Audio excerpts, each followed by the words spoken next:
Okú ọdún o Tijani Aliu okú ọdún o sì wá àṣeyẹ. Akíọlá okú oríire ọjọ́ bí tó bọ̀ nínú ayé bí àṣeyí sàmọ́dún onífọ̀dún eléyìí sópin. Oníbòwẹ̀ mọ́ kó jíire lóko lé bó wá fi bòjò kó jíire ní sàárẹ̀ tí Akíọlá bá ti jíire àbùsẹ̀bùsẹ̀ torí ọlọ́dún ní mọ́dún ẹni ọdún. Oyin ṣe tẹ nínú afárá èrùn ṣe tẹ lágìyàn péjò láti mọ tẹ nínú àpá. Bàmí Akíọlá ó sọdún èyí kórìjọ sẹ̀mí tówó tọmọta ìtètè níkú tí ṣe balẹ̀ ọ̀rọ̀. Bó ti wá wù kó pẹ́lẹ́ ayé tó Olódùmarè níjó taná mọ̀ sáré ọmọgbà rẹ ti dùn yọ Ọlọ́run níjó pa ọ́ lẹ́kún. Onírèlẹ̀ lọ́lọ́lọ́dúnmọ̀rẹ́ òun mọ̀ ga ni iṣẹ́ rẹ̀ wá ní tí iṣẹ́ lọ́la dání wálé ayé. Ọ̀nà gbàrí ọlárẹ̀ ò ní dí ọ̀nà gbogbo tí pa ọ́ lẹ́rìn Ọlọ́run níjó pa ọ́ lẹ́kún. Ìlàyé aláwùrà bí ó wà nígbà ọmọ sọnù lọ́ọ̀rẹ́ lọ́la dání wálé ayé. Adúmáradá rẹwà lọ́kùnrin onínúure ni abara ṣe dédé aṣọ. Bàmí Akíọlá inú ilé ló bá wà kówó dé járe pàlọ́ àwọn bàbá tó bí ọlọ́mọ ọmọ ewu láwọn ìrìn ooo. Ọ̀rí ọmọ adálẹ̀ gbé wùrà mo gbé ọmọ bọ̀ lọ́dọ̀ mi ẹ̀yin lè wúro ìrìn ọmọ adálẹ̀ gbèsù gángan. Ẹ̀yin lẹ dálẹ̀ gbé wùrà tẹ́ dálẹ̀ gbèsù gángan nulẹ̀ bàbá rẹ̀ tẹ́ wá dá lákòóso wá jẹ nínú ilé bàbá tó bí ọlọ́mọ. Mo ṣàgbàdé wúro ìrìn ọmọ kan kú lọ́nà Èjìgbò.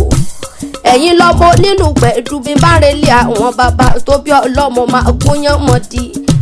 Ọmọ ewu filé hàn mí fọ̀nà mi bí bá relé àwọn bàbá rẹ̀. Ewu kọ ewu jẹ́ bàbújá lé kiri hàn mẹ́ni kọ̀ọ̀kan. Bàmí Akíọlá sùn gbọ́dọ̀ ẹnu mi lọ. Ọ̀rí ọmọ kan kú lẹ́nìyàn o Akíọlá o.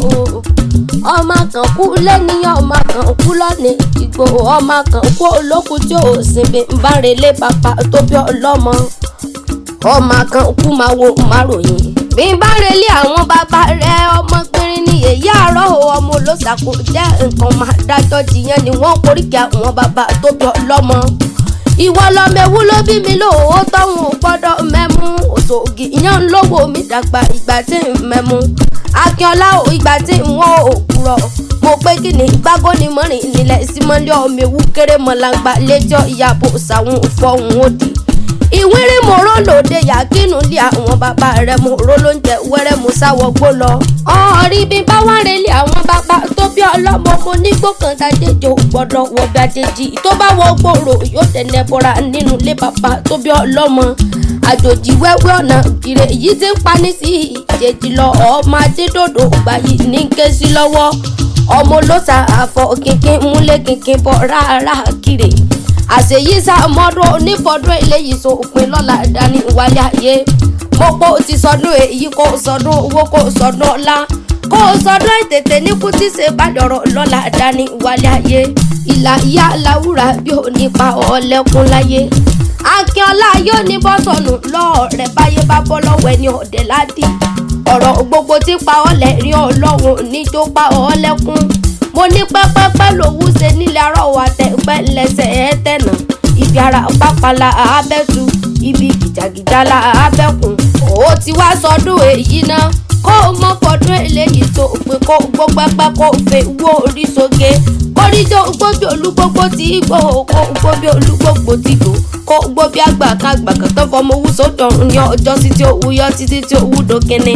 Àṣeyí sàmọ́dún ọdún ayọ̀ ló sì mọ̀ ṣe. Happy birthday to you o long life and prosperity ìlọ́lọ́lọ́dúnmọ̀rẹ́ ọba tó ní ilé ayé ń bí. Okikiolaakewi lóhùn àdùnlé mi jẹrẹ ní mo gún ni mi ara lágbẹ̀dẹ.